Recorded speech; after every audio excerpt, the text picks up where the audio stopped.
Good morning, students. We begin with the first chapter today, History, chapter number 8, Women, Caste and Reforms.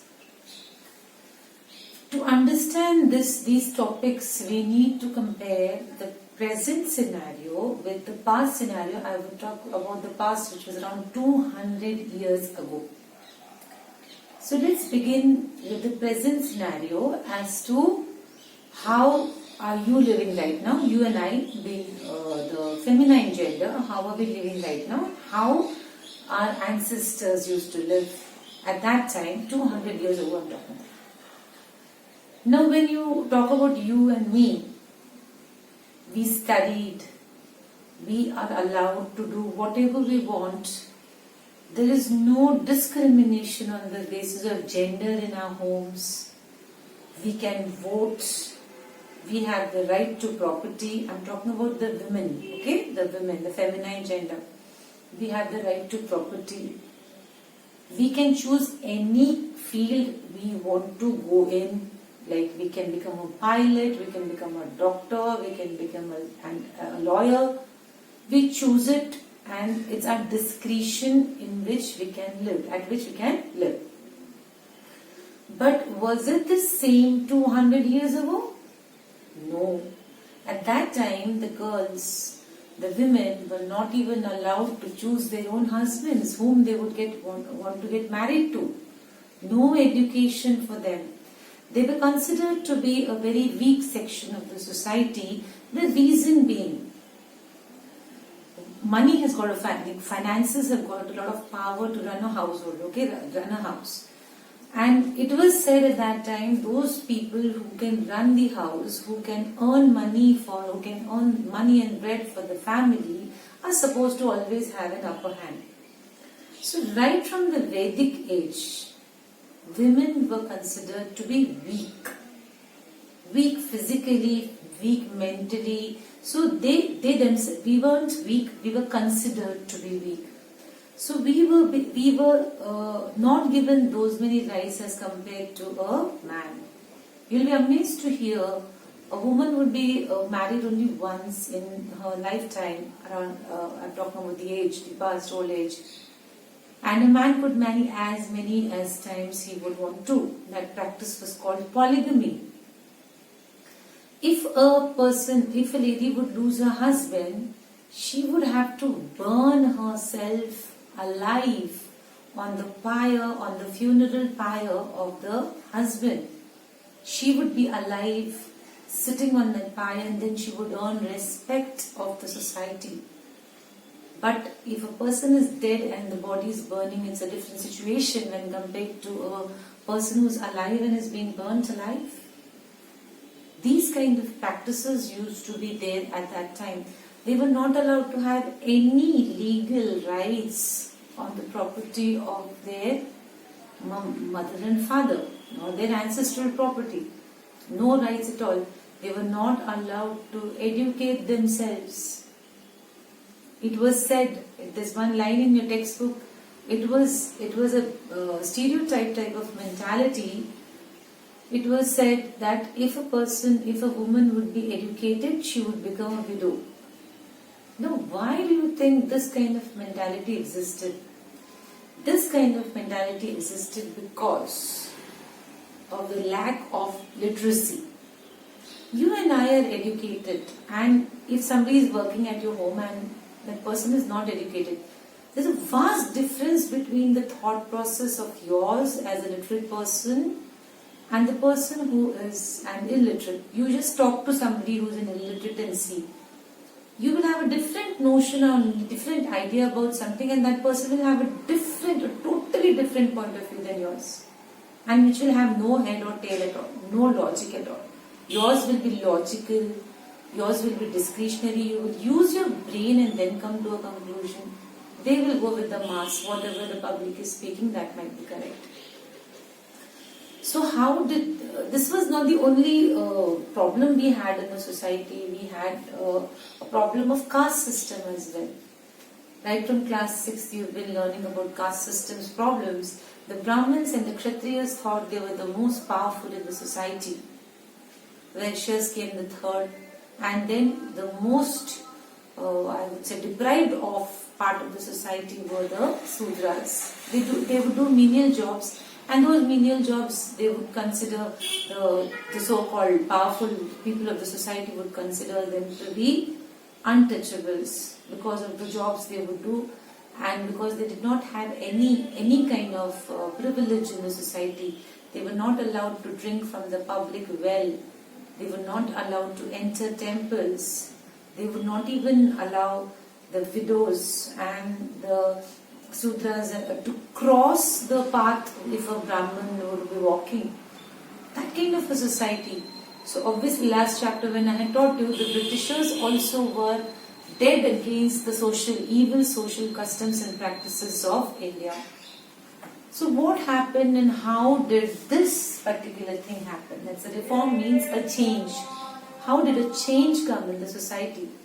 The change came through education, yes. And education is the most effective when it is communicated. So you need a media of mass communication.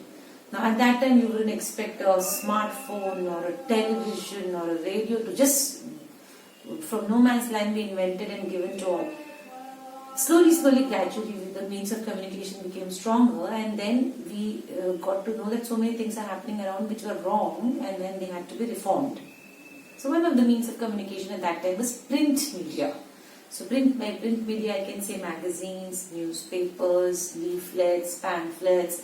All these things used to be circulated in the society everywhere throughout India, and that people used to express their views in the local dialect, in the local language. They used to express their views about what's happening around and what was wrong and what was right.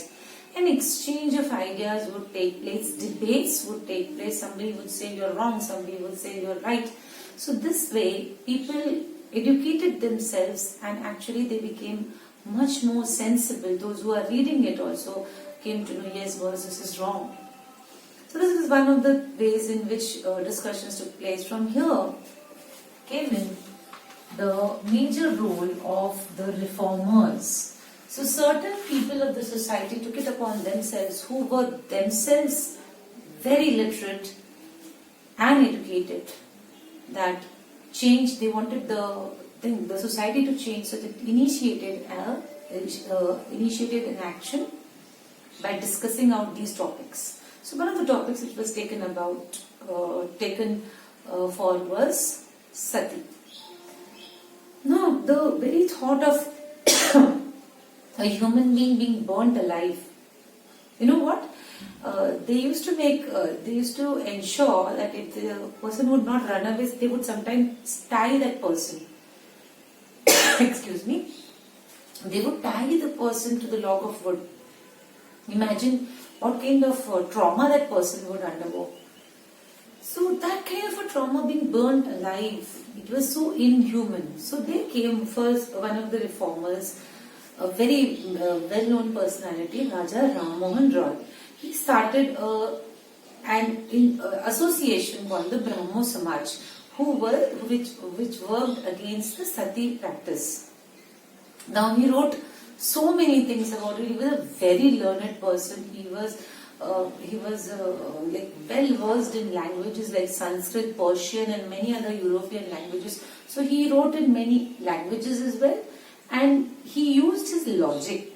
How will a person understand that what I am doing is wrong? When somebody cuts your logic from the root level, then you will know. So what he did is, he used to take verses from the sacred texts, the Vedas and all, and then he used to quote and explain, saying that in Vedas there was no mention about sati system.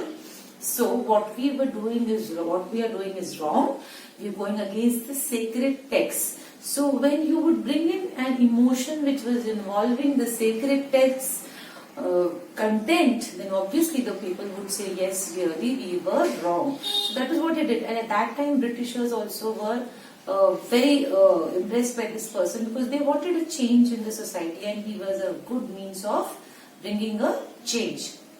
So because of this person, in 1829 sati was abolished. this law came in by the law was brought in by the Britishers saying that we abolish sati. Now, many of them, like those who used to have a very confined mentality, they did oppose.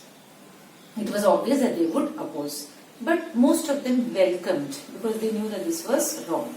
Now, same goes with widow remarriage.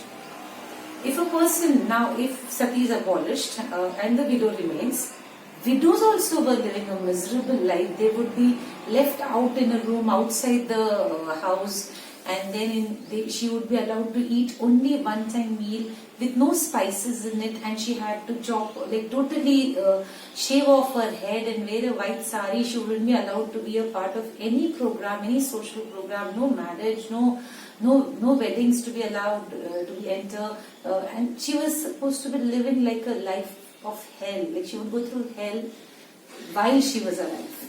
So he wanted the widow also to get married. Ishwar Chandra Vidyasagar, he was another reformer. He also did the same thing. He also brought in reference lines from the sacred text saying that what we are doing is wrong. There is no mention about that a lady can't get married if she loses her husband. Now, some people opposed very staunchly, saying that you are intervening in our system of living of society, and then two major discussions took place. But then again, it was fruitful in 1856. Even this law of widow remarriage was brought in by the Britishers. Now, this system did not get confined to only one area. It spread to Bombay and it spread to Madras Presidency also, where there was one person called Veerasalingam Pantulu. Now, this word Pantulu means teacher. Okay. Now, he also backed up this thought of widow remarriage, and here came in one more very important aspect of the reformers. This person was Swami Dayanand Saraswati, who started an association called Arya Samaj. The other one had started, Raja Ram Roy had started Brahmo Samaj, and he had started Arya Samaj, where widows could come and remarried. And Arya Samaj exists today also, where this lavish style of weddings and all is not allowed. A very basic concept of getting married, and then all that is very. If you've attended a wedding which has taken place in an Arya Samaj, you will see a very vast difference between a wedding which takes place with all the band baja barat rather than this one. A very simple way of getting married and just taking those vows with each other, saying that I'm going to support you and all stuff, rather than having 1,000 people to eat and wasting food and all stuff. So he also propagated this particular idea. Though this widow remarriage was supported by these many people, but very few women got remarried after they lost their husband, because these ladies wouldn't be adopted, like they wouldn't be they supported by the society members. They would always be separated, marginalized, saying that you have done something different than what the society actually supports. So that would be okay with the lecture for now. In the next lecture, I'll teach you the system of caste and all stuff. Thank you.